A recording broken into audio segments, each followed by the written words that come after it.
Okay, it's working. We're live. We're live. Hi, everyone. Early Shabbat Shalom. We are so happy to be here from our backyard, very socially distanced, regardless of what it looks like. There are probably 8 feet between us on a nice, warm summer day with a breeze. So we're thinking about safety and public health. With our friend and teacher, Rabbi Zeleny, who many of us affectionately, like me, get to call Rabbi Z. If you want to join me in that, we're so happy you came. Oh, I'm so excited to be on your show. Thank you for inviting me. Okay, so we're going to ask you some tough stuff today. Sounds good. Okay. I think that summer, as it's beginning to draw to a close, there's all this talk about, going back to school, the high holy days. I don't think any of us have not thought just a little bit about what September might look like. And so there's this verse that I've been thinking about a little bit. And so here goes. From Deuteronomy chapter 5, verse 2, the Lord our God made a covenant with us at Horeb. It was not with our fathers that the Lord made this covenant, but with us, the living, every one of us who is here today. Face to face, the Lord spoke to you on the mountain of the fire. I stood between the Lord and you at that time to convey the Lord's words to you, for you were afraid of the fire and did not go up the mountain, saying, I, the Lord, am your God, who brought you out of the land of Egypt, the land of bondage. You shall have no other gods besides me. And of course, this was Moses delivering his very important recap and all of those things. But the thing that just keeps offering up reflection for me is face to face. And so, and Rabbi Z knows this because I told her I've been thinking about this a lot, as perhaps you have. And so I want you to see, I went on Safaria, and just for grins, I found all these verses.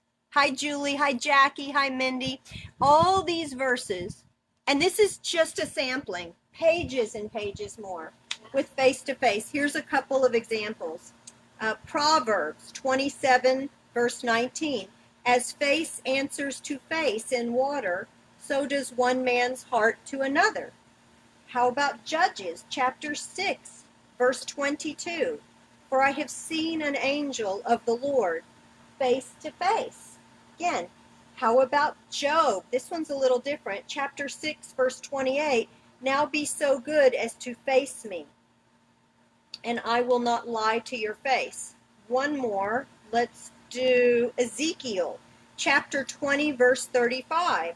And I will bring you into the wilderness of the peoples, and there I will enter into judgment with you face to face. And Rabbi Z, we were hoping that today you would address the fact that we are worshiping and connecting with one another through devices, and hoping that you could give us some wisdom with face to face. Yeah, that verse feels ironic these days, right? How do you get face to face with someone when you're interacting with a screen? So it helps me to look at the Hebrew. The Hebrew of face-to-face is panim befanim, which means face-to-face. But if you take the word befanim and you change the vowels just a little bit, which you can do in Hebrew, the vowels are kind of optional, you get the word bifnim, which means internal. And so perhaps this expression of face-to-face, at least in the context of standing at Mount Sinai, is really about doing internal work in preparation to be a mindful person who lives in the present and is capable of intimate connection even under circumstances that aren't ideal. It's about, I think you used the words, the inner landscape. So when they were standing at Sinai, yes, there was a lot happening externally. There was law coming down from the mountain, but each person was on an internal journey with God as well, in a very personal, intimate way. Well, do you feel like when it comes time for Rosh Hashanah and Yom Kippur, and we're not really having all of that external, like at the mountain, like you just said. Do you think it's best for us to just begin working on the inner landscape before we get to those moments, or?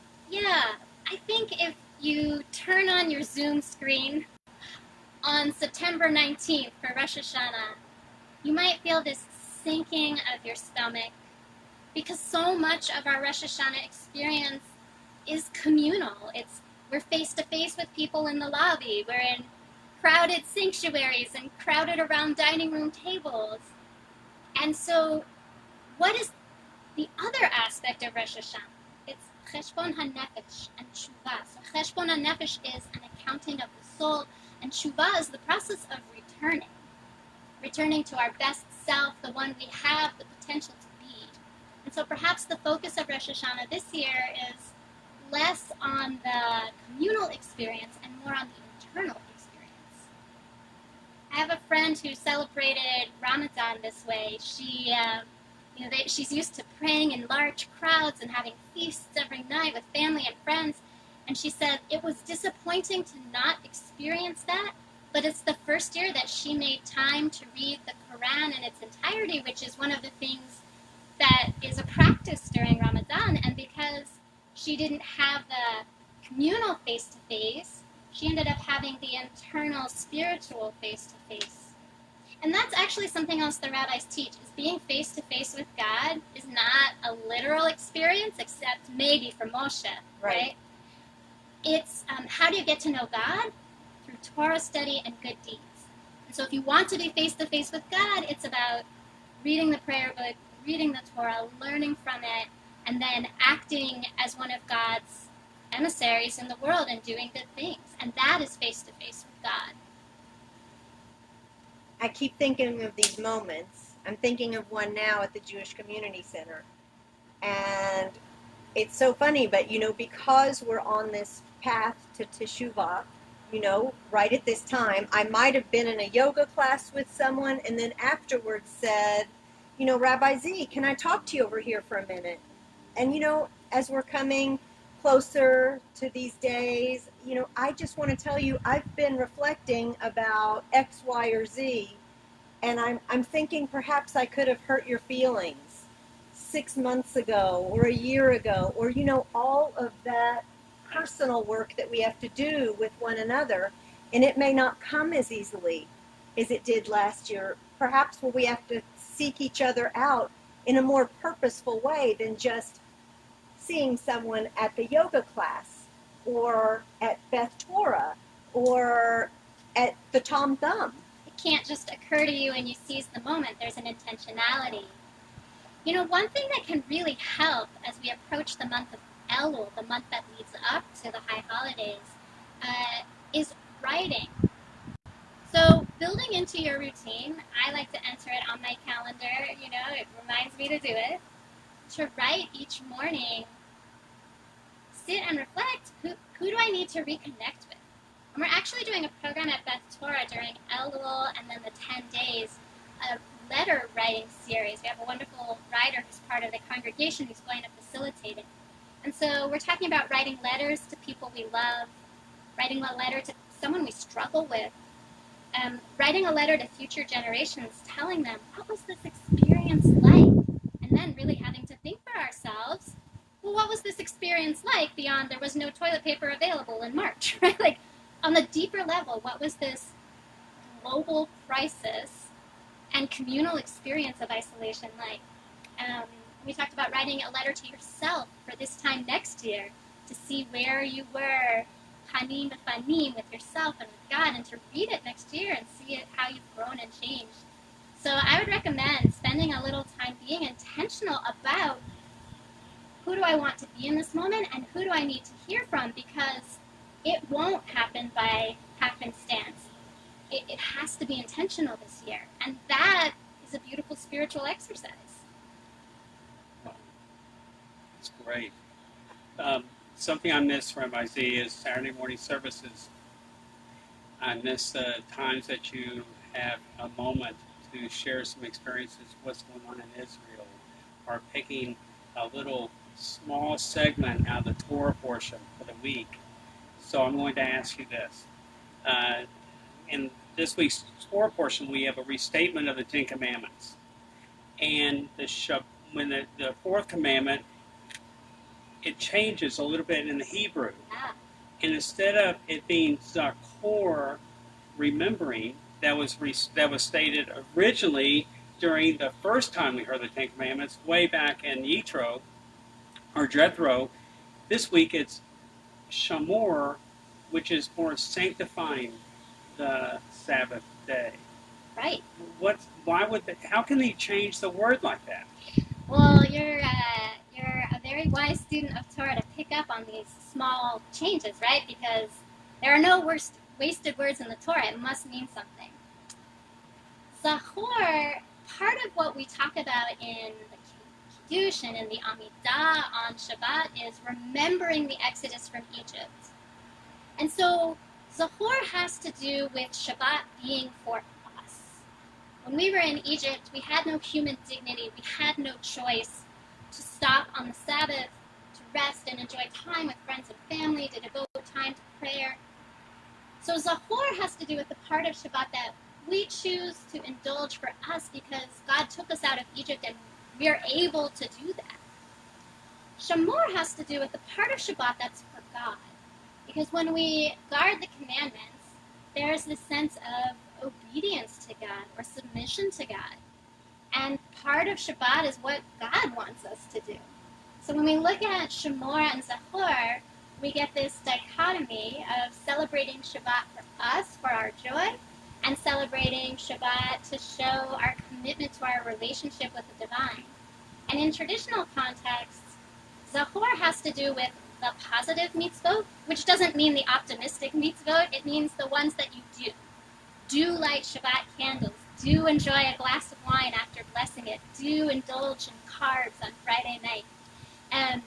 And Shamor has to do with the negative commandments, which is not to say that they're pessimistic, but to say that don't do commandments. So, don't exchange money. And don't turn on your phone. And so that's how the traditional rabbinic understanding is of Shamor and Zachor. That's terrific. I didn't know that. Yeah, I mean, and I like some of the don'ts because the don'ts to me feel so positive in terms of the freedom that they grant me. I love some of the not working with money and letting all of those kinds of work things go, and I love the opportunity to stop creating. And one thing we enjoy about the Shabbos show is that we create this last little bit of community, and then we just dive into the reboot for the week. Tranquility, the vayinafash, the re-souling of ourselves. Absolutely. Absolutely. So tonight, you will you observe Shabbat. Well, I think it's both. Shamor and Zachor, celebrate and observe. So how will you do it tonight? And, well, I prepared a meal for my family, and we always try to make it a little special this Shabbat. We made 2 flavors of challah this week. A cinnamon raisin and an everything bagel topping. So we always eat a nice meal, and of course light candles and bless the wine. And then I will walk to the shul and stream a service to the congregation. And then Friday nights, we're a little loosey-goosey with bedtime. My children are 10 and 12, so they still have a bedtime. But we often play board games or read stories and don't really look at the clock. And I think that's my favorite part of Shabbat is not looking at the clock. That's lovely. How about you? How will you celebrate? Well, one thing we always do, we start with the Shabbos show, and then we always check in with our challah. It's so funny because it's been rising out here in the heat, and it's not done yet. And It's looking good. It's Oh, looking it's so pretty good. pretty, I Debbie. usually show it to the viewers. We see where we are with this. Leah says Shabbat Shalom. Hi, Jody. Hi, Liz. Okay, we always check in with that. We talk about the Torah portion. What's going on here? What's this about? Just getting ready, taking out our Kiddush cup. Now, this is your Kiddush cup. Did you want to tell us about this one, Barry? This is a big Kiddush cup. It's beautiful. It's very pretty. And of course, it's from Israel, because Israel makes the coolest Kiddush cups. And I think we got that around the corner from the King David Hotel. Oh, it's beautiful. So there you go. It's beautiful looking. See it. Yeah, it has the silver filigree. It's very detailed. It's lovely. And it's big, so it can hold a lot of wine. Well, Not- that's a mitzvah on Shabbat too. Relax, enjoy. Now, is there anything either of the two of you want to talk about the Torah portion this week? Anything in particular we should be mindful of, or? No, I think that the two of you honed in on the two biggest parts, right? So often when we study the Etz Chanan, the Torah portion this week, people are curious about the repetition of the Ten Commandments. And then this year, this moment in particular, to point out the irony of what is a face-to-face encounter when you can't be face-to-face. I think you nailed it this week. Okay, well, I bet you did not know that whoever comes on the Shabbos show, just like other shows, gets prizes and gifts. Did you know this? I didn't, but I'm excited. Okay, hold on. Everyone likes a gift, Everyone does like a gift. especially in Shabbos. Yeah. You know, that's another way to prepare for the new year, too. If you're looking to connect, maybe offer more thoughtful gifts this year. And there's a tradition to give new things so that people can say a Shehechianu blessing for the new year. Wow, so the idea is to give a new gift. Yeah. Oh, that looks delicious. Thank you very Okay, much. hold on, we have this envelope later. And these are your Shabbos flowers. Oh, thank you. You know, sunflowers are my favorite. Really? Yeah, they are. There we go. And Nala's here to say Shabbat Shalom to everybody. You maybe can't see her, but she's wearing her phone as usual. Well, Debbie, looks like it's over. Another the Shabbos show week. I don't even know what week this is. Does anyone that we've been doing this and gathering people and It's been a long time since March 13th. I can just tell you that. Because that's when this all started. 4.5 months. Wow. so just a last thought. Because these people gather, this community and us and all together, I think Barry and I view this as a time to honor the commandment set forth by God. We are preparing, just in the same way you said, if you turn on that Zoom on Rosh Hashanah and you've done no preparation, you're going to have that sinking feeling. We've always felt that that's kind of what the Shabbos show is it's a segue, almost a sacred segue. And it helps you think about what is available for us to experience rather than focusing on what we can't have right now. Yeah, I mean, 4.5 months ago, you weren't doing a weekly Shabbat show. And so this is about what we do have. I mean, you couldn't invite all these people to your Shabbat table every week, right? That's true. That's true. So some good things have happened throughout COVID time. Some bright spots. There really have been. Well, Debbie, Shabbat Shalom.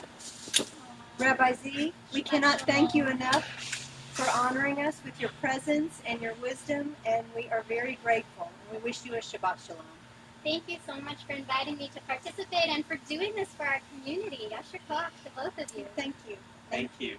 And to everyone, Shabbat Shalom as we all prepare our Sabbath meals and we get ready for our live streams, and good health and joy. Shabbat Shalom, everyone. Shabbat Shalom. Amen. Shabbat Shalom.